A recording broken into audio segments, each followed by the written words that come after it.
Hello दोस्तों, नमस्कार। दीक्षा PC channel में आपका स्वागत है। आज हम इन्वायरमेंट का जो है छठवां लेक्चर देखेंगे। इसके पहले 5 लेक्चर हो चुका है। आज हम जो चैप्टर देखेंगे, छोटे छोटे चैप्टर आज भी देखेंगे। जो हम पहला जो चैप्टर आपका रहेगा आज प्रदूषण मतलब पॉल्यूशन रहेगा। उसके बाद दूसरा चैप्टर जो आपका आज का रहेगा मृदा प्रदूषण मतलब सॉइल पॉल्यूशन रहेगा। तीसरा के परिवेश में देखा जाए तो ध्वनि प्रदूषण मतलब साउंड पोल्यूशन रहेगा। उसके बाद आपका चौथा जो रहेगा पर्यावरण से सम्मेलन एवं समझौता, और पांचवा और लास्ट रहेगा इसमें पर्यावरण से जुड़े पुरस्कार, जो कि आज इन्वायरमेंट लगभग आपका कंप्लीट हो जाएगा। ठीक है, तो आज इसमें हम जो अभी देखेंगे वो पर्यावरण प्रदूषण देखेंगे। प्रदूषण मतलब पॉल्यूशन, ये क्या है? तो प्रदूषण जो है उत्पन्न करने वाले पदार्थों को प्रदूषक कहते हैं। अब प्रदूषकों के प्रकार कितने हैं? एक आधार है, एक प्रकार, एक बिंदु। आधार क्या? तो उत्पत्ति के आधार पर इनका प्राकृतिक प्रदूषक जो है। अब मुख्य बिंदु क्या क्या है इसमें? तो ज्वालामुखी विस्फोट, भूकंप, जैविक पदार्थों के सड़ने से निकलने वाली गैसें जो है SO2 और NO2 है। उसके बाद मानव जनित प्रदूषण क्या है? तो गैस, धूल और ऊष्मा, ये मानव द्वारा यह जनित प्रदूषक है। स्वरूप के आधार क्या है इनके? तो प्राथमिक प्रदूषक जो है यह प्रदूषक अपने मूल स्वरूप में रहते हैं और प्रदूषण फैलाते हैं। DDT जो है और CO2 और CO plastic, SO2 ammonia, NH3 nitric oxide जो है NO, नाइट्रोजन ऑक्साइड NO2, कोड़ी पदार्थ मतलब PM, वेलेटाइल जो है ऑर्गेनिक कंपाउंडर जो है BOC है। द्वितीयक प्रदूषक क्या है? तो यह प्राथमिक प्रदूषकों द्वारा वातावरण के पदार्थों के साथ की गई अतिक्रिया द्वारा उत्पन्न होते हैं। जैसे इसमें जो है आपका, जैसे में आपका जो है पेरोक्सी एसिटाइल जो है नाइट्रेट, मतलब इसके विषय में क्या है ये? तो यह एक पेरोक्सिल नाइट्रेट है। यह फोटोकेमिकल स्वांग में मौजूद एक द्वितीयक प्रदूषक है। यह ऊष्मीय रूप से अस्थिर है और पेरोक्सी एथेनाइल जो है रेडिकल्स और नाइट्रोजन हाइड्राइड गैस में विघटित किया जाता है। इसके बाद अम्ल जो है यह PN ओजोन O3 है। उसके बाद सल्फर ट्राईऑक्साइड है, SO2 सल्फ्यूरिक अम्ल है। उसके बाद SO2 SO4 यानी H2 SO4 hydrogen peroxide H2O2 आदि है। अवस्था के आधार पर क्या था? ठोस, कड़ी प्रदूषक, एरोसोल, धूल कण, सिरामिक, सिलिका एवं औद्योगिक अपशिष्ट, सीसा, पारा, एस्बेस्टस आदि हैं। तरल प्रदूषक, गैसीय प्रदूषक क्या है? यूरिया, अमोनिया, ऑयल, कचरा, नाइट्रेट युक्त जल। और गैसीय प्रदूषण में जैसे CO, CO2, SO2, N2, CFCS आदि हैं। इसके बाद हम देखेंगे वायु प्रदूषण में। वायुमंडल में विभिन्न गैसों का निश्चित अनुपात जो है नाइट्रोजन में 78.09% है। वहीं ऑक्सीजन का देखा जाए तो 20.95% है, आर्गन का 0.93% है तथा कार्बन डाइऑक्साइड का 0.03% है। इसके अलावा जलवाष्प, हाइड्रोजन, हीलियम, ओजोन, क्रिप्टॉन, नियान तथा जीनान जैसी गैसीय या निष्क्रिय गैसें हैं। वायु प्रदूषण के स्रोत क्या क्या है? स्रोत प्रदूषक, जिसे प्राकृतिक स्रोत क्या है इसका? वनाग्नि या वनाग्नि से जो है कार्बन मोनोऑक्साइड, कार्बन डाइऑक्साइड, राख के कण। वहीं ज्वालामुखी दरार से सल्फर डाइऑक्साइड और हाइड्रोजन अल्फासाइड है या अल्फाइड है। पेड़ पौधों को जलाने से अमोनिया, नाइट्रोजन के ऑक्साइड, मीथेन एवं कार्बन डाइऑक्साइड मिलते हैं। जैविक पदार्थों के जुड़ने से क्या होता है? तो सल्फर डाइऑक्साइड, नाइट्रोजन ऑक्साइड है। मानव जनित स्रोत कौन कौन से, जिससे स्वचालित वाहनों से और एक है औद्योगिक कारखानों से। तो जो स्वचालित वाहनों से है वो है जैसे मोटर, ट्रक, बस, विमान एवं अन्य मशीनों में डिजिटल पेट्रोल आदि जलाने से CO2, SO2 और सीसा का प्रयोग होता है। वहीं औद्योगिक कारखाने से कारखाने की चिमनियों से निकलने वाले धुएं जो है सीसा, कैडमियम और एस्बेस्टस तथा CO2, COS2S आदि तथा पेट्रोलियम रिफाइनरी SO2 तथा नाइट्रोजन मतलब NO2 आदि गैसों को निकलती है। वहीं धुएं से देखा जाए तो ताप बिजली, घरों, कारखानों की चिमनियों एवं घरेलू ईंधन को जलाने से धुएं में CO2, CO एवं NOx आदि होते हैं। प्रमुख वायु प्रदूषण क्या है? फ्लाइस ऐश जो है, फ्लाइस ऐश ताप विद्युत ग्रहों से निकलने वाला एक अवशिष्ट पदार्थ है।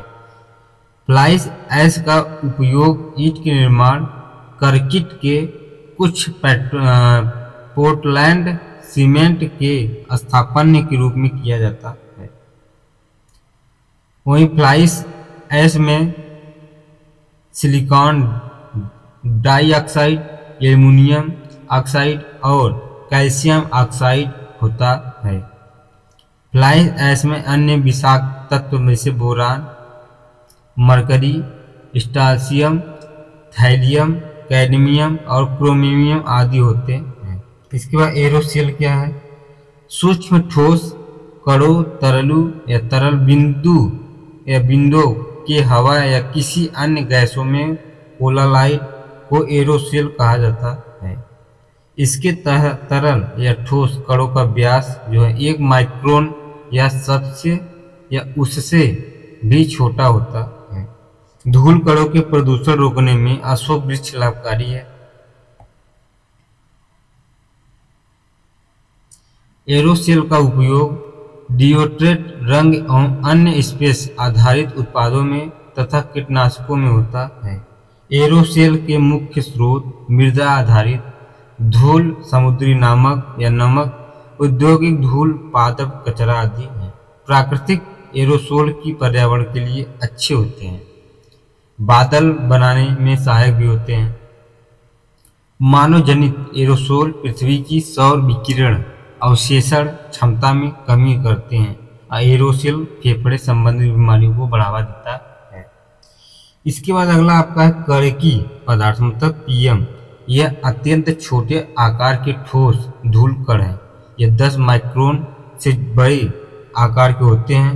हवा में तैरते हुए श्वसनीय सूक्ष्म कणों का आकार 5 माइक्रोन से कम होते हैं। वहीं कणकीय पदार्थ के स्रोत ज्वालामुखी, विस्फोट, धूलि भरी आंधी, वनाग्नि तथा मानव जनित रोग में वाहनों के ईंधन, विद्युत संयंत्रों से निकलने वाला धुआं है। कणकीय पदार्थ जो है उदाहरण इसके क्या क्या, तो सल्फेट नाइट्रेट, ब्लैक कार्बन, धातुएं, कैडमियम, तांबा, जस्ता एवं निकेल आदि होते हैं। इसके बाद हमको हम अगला देखेंगे इसमें जैसे निलंबित कणकीय पदार्थ। यह ठोस एवं निम्न वाष्प दाब वाले द्रव कण जिनका आकार जो है 0.01 माइक्रोमीटर से लेके 100 माइक्रोमीटर तक होता है। वहीं आपका देखा जाए तो PM10 जो है ये श्वसनशील कण जो कि 10 माइक्रोमीटर व्यास के होते हैं। वहीं PM25 यह सूक्ष्म श्वसनशील कणकीय पदार्थ, इनका आकार जो 2.5 माइक्रोमीटर या उससे कम होता है। कणकीय पदार्थों के लगातार संपर्क के श्वसन संबंधी रोग जैसे दमा, छाती में जकड़न, आंखों में जलन, छींक आना आदि समस्याओं का सामना करना पड़ सकता है। राष्ट्रीय आयु गुणवत्ता मानकों के हिसाब से 24 घंटे का औसत कितना है, तो PM10 100 माइक्रोग्राम घन मीटर तथा PM2.5 60 माइक्रोग्राम घन मीटर होना चाहिए। उसके बाद कार्बन मोनोऑक्साइड में यह हवा से भारी, गंधहीन, स्वादहीन एवं रंगहीन गैस है। स्रोत मतलब कोयला का अपूर्ण दहन, स्वचालित वाहन, सिगरेट, लकड़ी का ईंधन, इस्पात उद्योग होता है।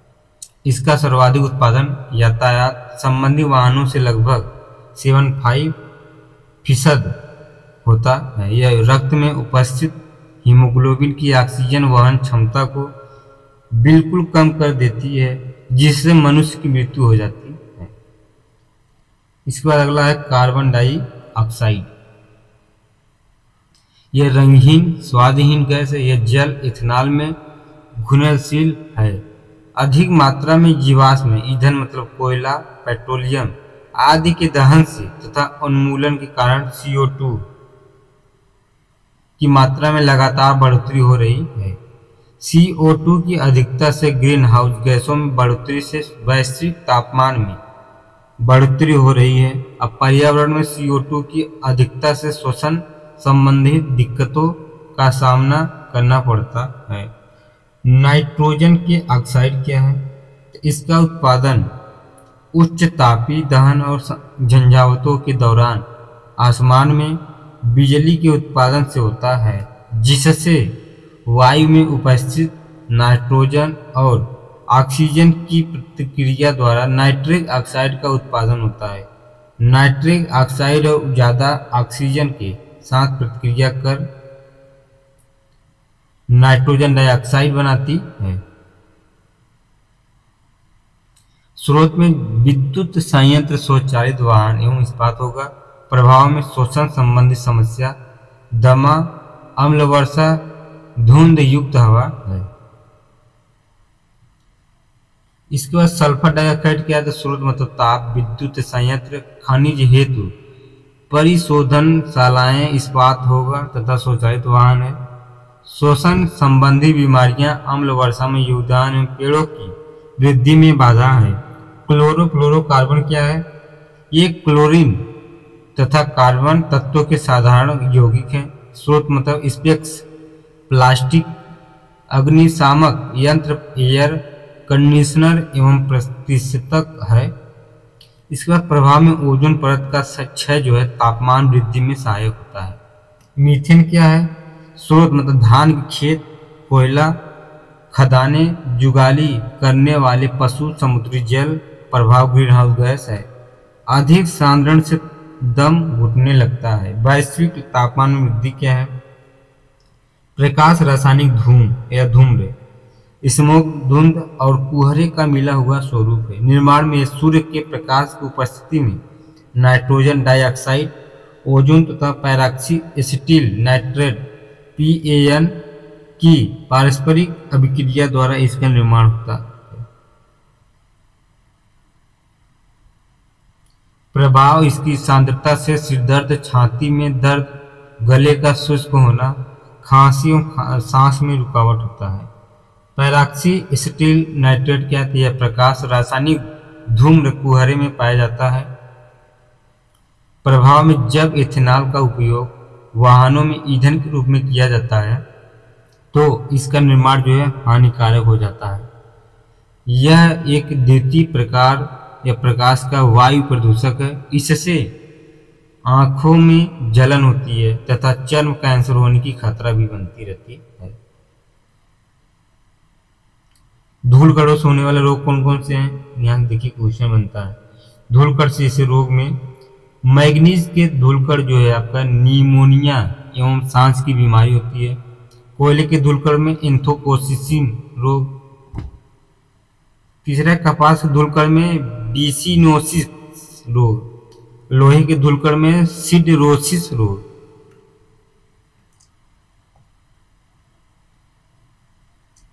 एवेस्टस के धूलकण में एवेस्टोसिस रोग और सिलिका रेत कण में सिलिकोसिस रोग। उसके बाद गन्ने के धूलकण बेगासोसिस रोग। अनाज के धूलकण में कृषक फुफ्फुस फार्मर्स लगा रोग है। तंबाकू के धूलकण क्या क्या है? तो रोबोकोसिस रोग होते हैं।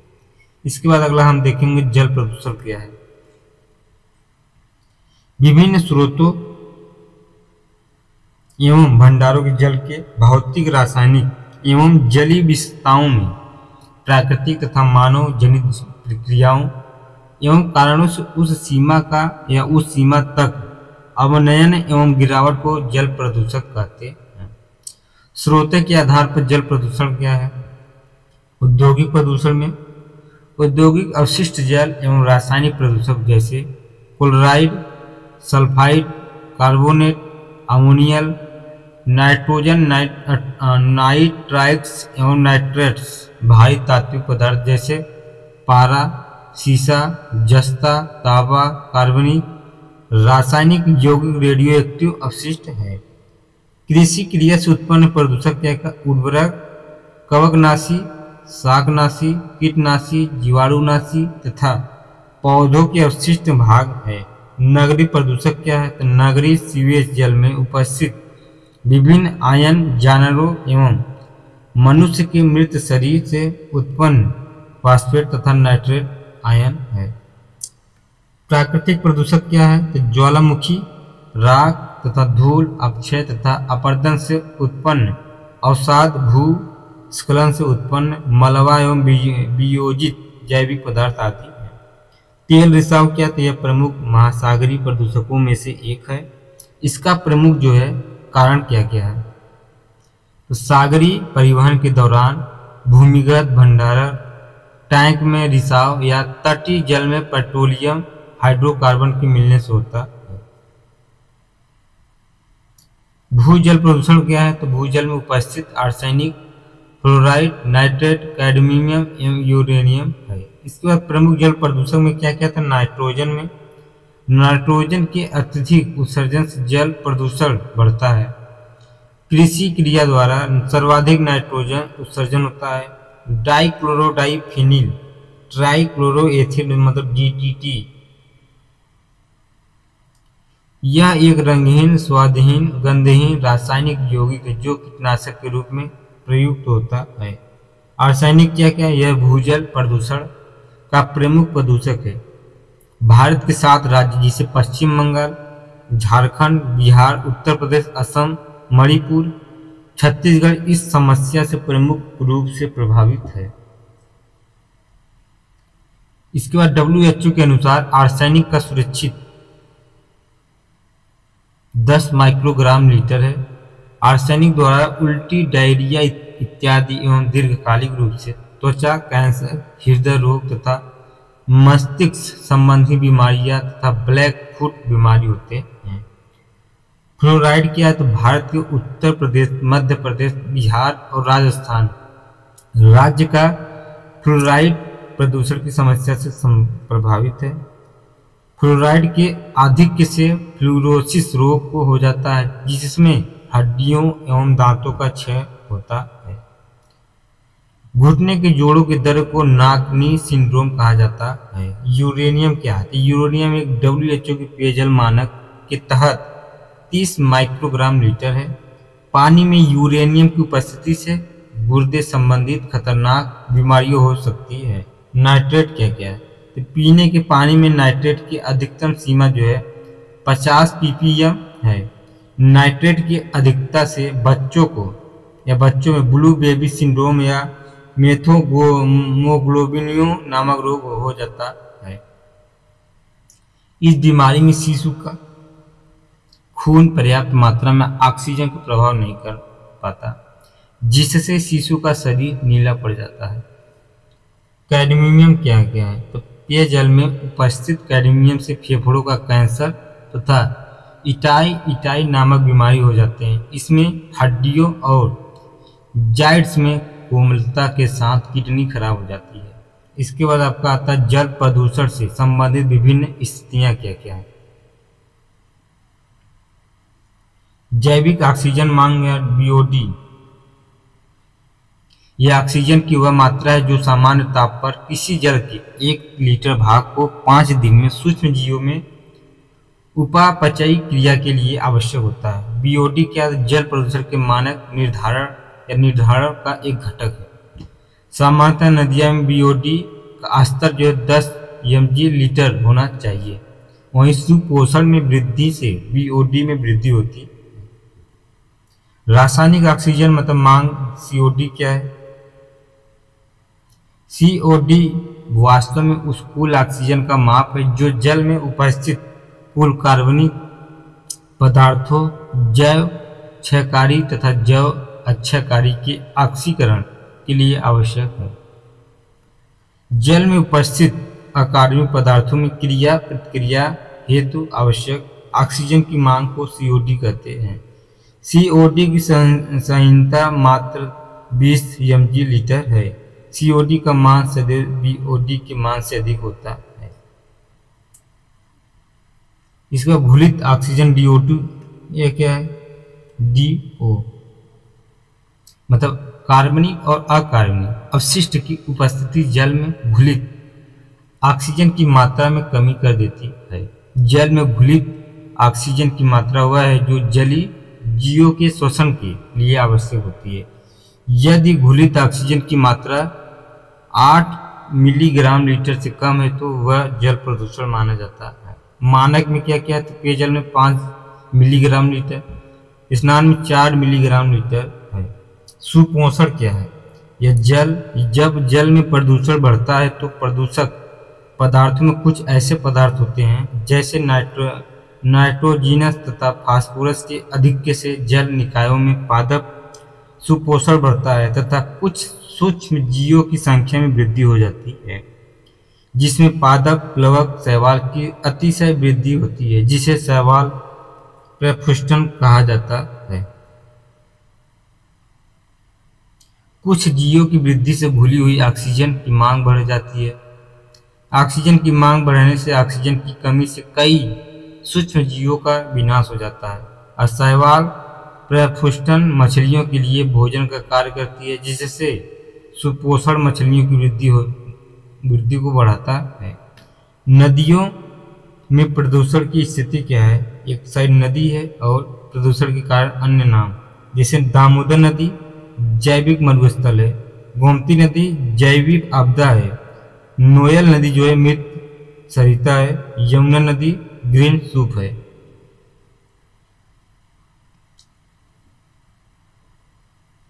उसके मृदा प्रदूषण मतलब सॉइल पोल्यूशन, अगला चैप्टर जो है मृदा प्रदूषण होगा। सॉइल पोल्यूशन मतलब प्राकृतिक स्रोतों या मानव जनित स्रोतों अथवा दोनों स्रोतों से मृदा की गुणवत्ता में ह्रास की मृदा को प्रदूषण कहते हैं। वही देखिए जैसे मृदा प्रदूषण जो होता है इसका अर्थ क्या होता है? पोल्यूशन या सॉइल पोल्यूशन क्या होता है? इसे भूमि के भौतिक, रासायनिक या जैविक गुणों में ऐसा कोई भी अवांछित या परिवर्तन जिसका प्रभाव मनुष्य तथा अन्य जीवों पर पड़े या जिससे भूमि की प्राकृतिक गुणवत्ता तथा उपयोगिता नष्ट हो जाता है, उसे क्या कहते हैं? मृदा प्रदूषण कहते हैं। ठीक है, इसे मृदा प्रदूषण में कई प्रकार के मृदा प्रदूषण के स्रोत होते हैं, जैसे आधुनिक खेती में कीटनाशकों तथा उर्वरक का उपयोग होना और संपोषणी खेती का अभाव होना दूसरा। और तीसरा है उपयोगी पदार्थों का मृदा से हटना तथा हानिकारक पदार्थों का मृदा में मिलना जो कि मृदा उर्वरकता को प्रभावित करती है। वहीं चौथा जो है मृदा के कणों का वायु तथा जल के साथ मिलकर स्थानांतरित होता है। तो जैसे मृदा के प्रभाव क्या क्या है या सॉइल पोल्यूशन के प्रभाव क्या क्या है? इसे विभिन्न प्रकार के उद्योगों से रासायनिक अवशिष्ट निपटान का गलत तरीका मिट्टी के प्रदूषण का कारण बन सकता है। इसी तरह मानवीय गतिविधियों के कारण औद्योगिक कचरे, भारी धातुएं, जहरीले रसायनों, डंपिंग तेल और ईंधन आदि के निपटान के कारण मिट्टी को अम्लीकरण और प्रदूषण होता है। इसमें जो है इसके निम्न कारण भी हैं। कौन कौन से? जैसे तीव्र गति से मृदा अपरदन होना, मृदा में नमी आवश्यक से अधिक बहुत कम होना और मृदा में ह्यूमस की मात्रा में कमी आना, मृदा में अम्लीय या मृदा में विभिन्न प्रकार के प्रदूषकों का प्रवेश सांद्रण, अम्ल वर्षा, उन्मूलन और सूक्ष्म कृषि होता है। मृदा में रहने वाले सूक्ष्म जीवों में कमी होना, तापमान में अत्यधिक उतार चढ़ाव होना। तो मृदा प्रदूषण के स्रोत क्या क्या है? भौतिक स्रोत, जैविक स्रोत, वायुजनित स्रोत और रासायनिक स्रोत और औद्योगिक स्रोत। लगभग हम आपको 5 स्रोत के विषय में बताएंगे। जैसे भौतिक स्रोत में क्या क्या है? जल, वर्षा की तीव्रता, परिमाण, तापांतर की विविधता, आयु की दिशा की अनिश्चितता, शैल संरचना, वानस्पतिक वातावरण की विषमता, मिट्टी के गुण होते हैं। जैविक स्रोत क्या है? तो मनुष्यों द्वारा परित्यक्त रोगजनक सूक्ष्म जीव, पालतू मवेशियों का गोबर द्वारा परित्यक्त रोगजनक सूक्ष्म जीव है। वायुजनित स्रोत ज्वालामुखियों, कारखानों के चिमनियों, स्वचालित वाहनों, ताप शक्ति संयंत्रों तथा घरेलू स्रोतों से वायुमंडल में प्रदूषकों का उत्सर्जन एवं अम्ल वर्षा होता है। रासायनिक स्रोत क्या है? तो रासायनिक उर्वरकों तथा कीटनाशक रसायनों द्वारा उत्सर्जित रसायन है। औद्योगिक स्रोत क्या है? औद्योगिक द्वारा निष्पत्त अपशिष्ट पदार्थों खेतों में एवं नगरीय गड्ढों में डाला जाना चाहिए। मृदा प्रदूषण के प्रभाव क्या क्या है? रोगनाशी, कीटनाशी तथा शाकनाशी रसायनों का प्रयोग मृदा के भौतिक, रासायनिक तथा जैविकी गुणों में ह्रास उत्पन्न करते हैं। फलस्वरूप मृदा की उर्वरता तथा उत्पादकता कम हो जाती है। मृदा प्रदूषण के कारण सूक्ष्म जीव, बैक्टीरिया आदि की मृत्यु हो जाती है। इससे खाद्य श्रृंखला पर प्रभाव पड़ता है। रासायनिक प्रदूषक तत्वों को पौधे अपनी जड़ों के माध्यम से ग्रहण करते रहते हैं। ऐसे प्रदूषण युक्त पौधों को जंतुओं द्वारा खाए जाने पर प्रदूषक उनके शरीर में चले जाते हैं। फलस्वरूप अनेक रोग उत्पन्न होते हैं।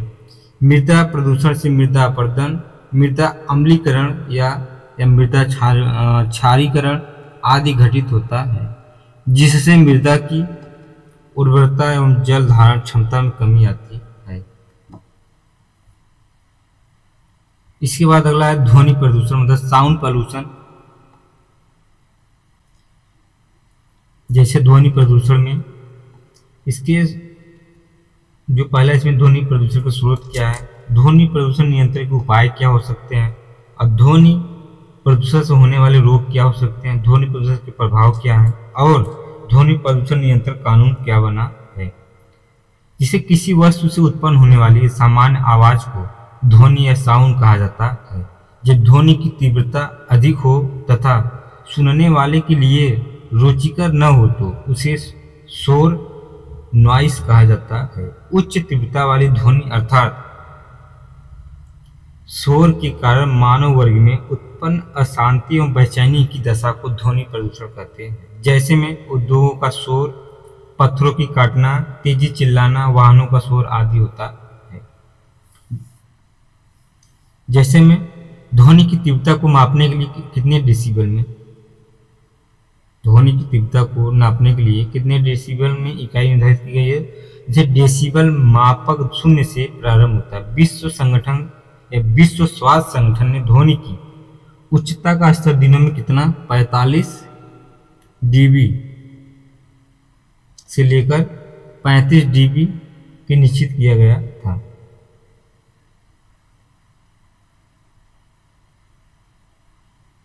इसके नियंत्रण में क्या क्या है, जैसे स्रोत पर, जैसे ऑटोमोबाइल का उचित रख रखाव, मशीन का रख रखाव, घरेलू सेक्टर से ध्वनि के प्रदूषण को रोका।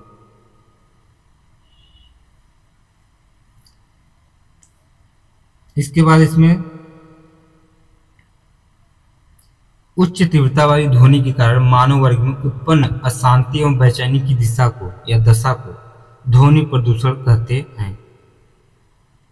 ध्वनि स्तर का मापन जो है ध्वनि की सामान्य मापन इकाई डेसिबल डीबी कहते हैं। डीबी ध्वनि की तीव्रता का मापक है, जबकि डीबी ए ध्वनि दाब मापक है। ध्वनि की आवृत्ति मापने की इकाई क्या क्या है, जैसे श्रव्य में, जो इसमें श्रव्य है पहला, ध्वनि की आवृत्ति मापने की इकाई में इसमें क्या है ऑडिबल, क्या है श्रव्य मतलब ऑडिबल।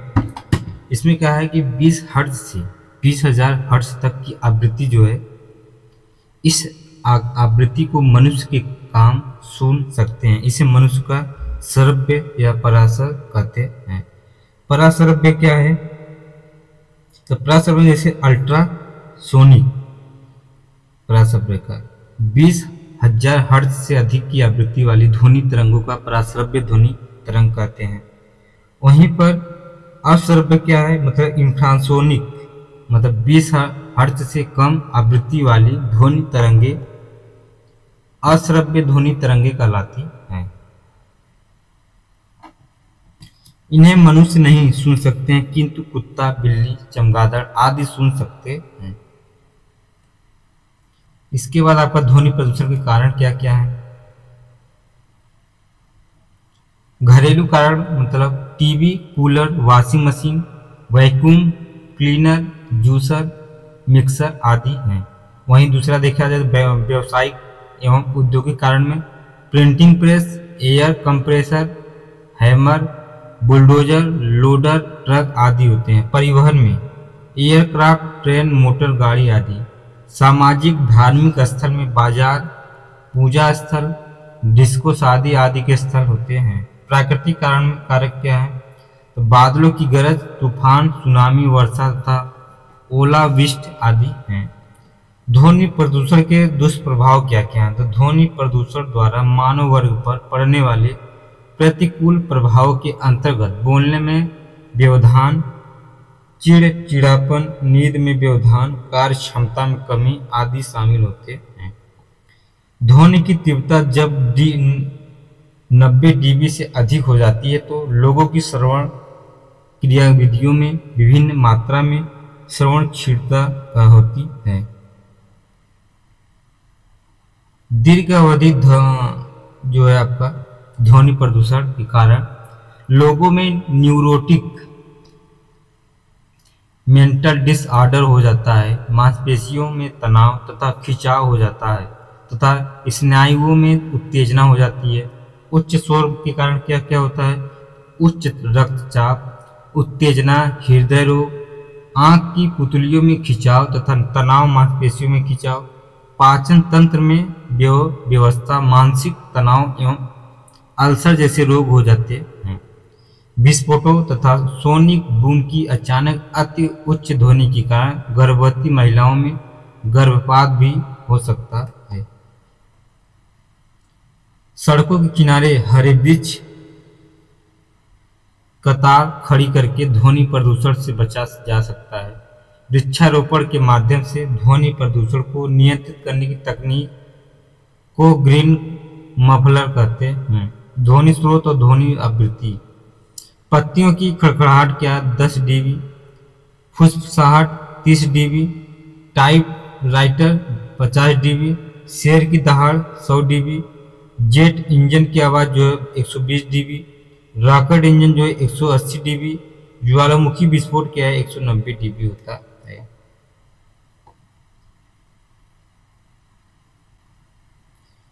ई अवशिष्ट प्रदूषण क्या है? मतलब ई अवशिष्ट मतलब ई वेस्ट पोल्यूशन। ये क्या होता है? उपयोग के बाद बेकार और निरर्थक हो चुके इलेक्ट्रॉनिकल्स एवं इलेक्ट्रॉनिक्स उपकरणों को ई अवशिष्ट संज्ञा दी जाती है। स्रोत में computer, TV, radio, mobile, washing machine, CD player, printer, refrigerator एवं कंडीशनर, वैक्यूम क्लीनर, पंखा, प्रेस आदि होते हैं। ये अवशिष्ट प्रभाव क्या क्या है इसमें? जैसे शीशा में किडनी एवं दिमाग पर प्रभाव, जनन क्षमता में कमी। वहीं आर्सेनिक में फेफड़ों की कैंसर, त्वचा कैंसर एवं तांत्रिक क्षति होती है। पारा से केंद्रीय तंत्रिका तंत्र एवं किडनी को क्षतिग्रस्त करता है, इससे मिनीमाता नामक रोग होता है। कैडमियम क्या है? किडनी को क्षतिग्रस्त करता है। सेलेनियम सेलेनासिक नामक रोग होता है, बालों को क्षति, नाखूनों का भंगुर होना है। बेरिलियम जो है कैंसर एवं बेरिलियम नामक बीमारी, श्वसन समस्या एवं सीने में दर्द होता है। बेरियम क्या है? मस्तिष्क फूल जाता है, मांसपेशियां कमजोर हो जाती है तथा हृदय को क्षति पहुंच सकती है। ट्राइक्लोरो एथिलीन क्या है? लीवर तथा किडनी को क्षतिग्रस्त करता है, प्रतिरक्षा तंत्र को अप्रभावी बनाता है, ब्रोमिनेटेड क्लेम रिटार्डेंट जो है वृद्धि, लैंगिक विकास तथा प्रजनन क्षमता प्रभावित होता है, डाई ऑक्सीजन एवं फुरफांस जो त्वचा विकार एवं लीवर संबंधित समस्याएं, प्रतिरक्षा तंत्र कमजोर होता है, पॉलीक्लोरिनेटेड फिनाइल्स क्या है? इससे प्रतिरक्षा तंत्र, तंत्रिका तंत्र, प्रजनन तथा लीवर को क्षति होता है।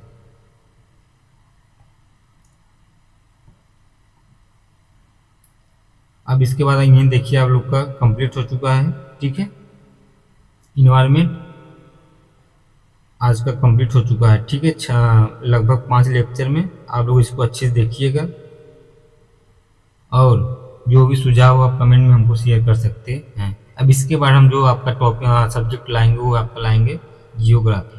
ठीक है, अब इसको अच्छे से आप लोग देखिएगा।